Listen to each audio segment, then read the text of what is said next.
Hello दोस्तों, नमस्कार। मैं हूं अर्चना तिवारी और मैं हूं वंदना दुबे। स्वागत करती हूं अपने यूट्यूब चैनल पे। आप सभी का एक बहुत ही प्यारा विवाह गीत सुनाने जा रही हूं। कैसे लगेगा कमेंट में जरूर बताना।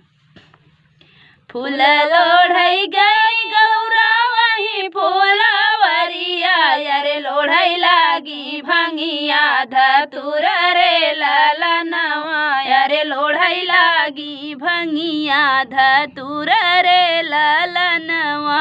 बैल चढ़िया शिव महादेवा, अरे सुना गौरा रज हमार रे ललनवा, अरे सुना गौरा रज हमार रे ललनवा।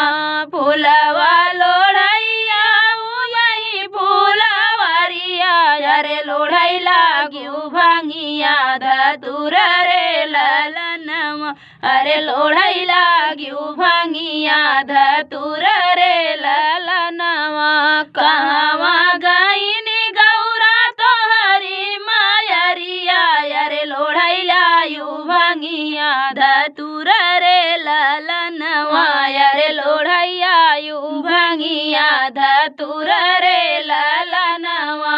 माया मोरी गई भोले अपने नैहरवा, अरे लोढ़ैया ए भंगिया धतुर रे ललनवा, अरे लोढ़ैया ए भंगिया धतुर रे ललनवा। के कभी न तोड़ैया डलरी के फूलवा, अरे के कभी न तोड़ी धतुर रे ललनवा, अरे के कभी न तोड़ी धतुर रे ललनवा।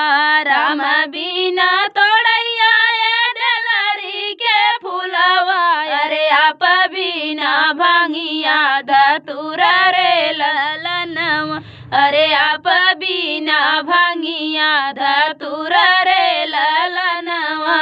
फूलवा लोढ़ई गई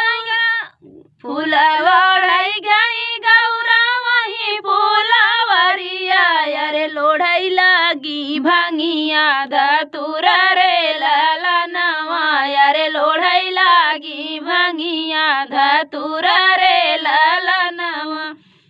तो फ्रेंड, विवाह गीत था आप लोग को कैसे लगा कमेंट बॉक्स में बताना। फिर मिलते किसी नए गाने के साथ, तब तक के लिए बाय बाय दोस्तों।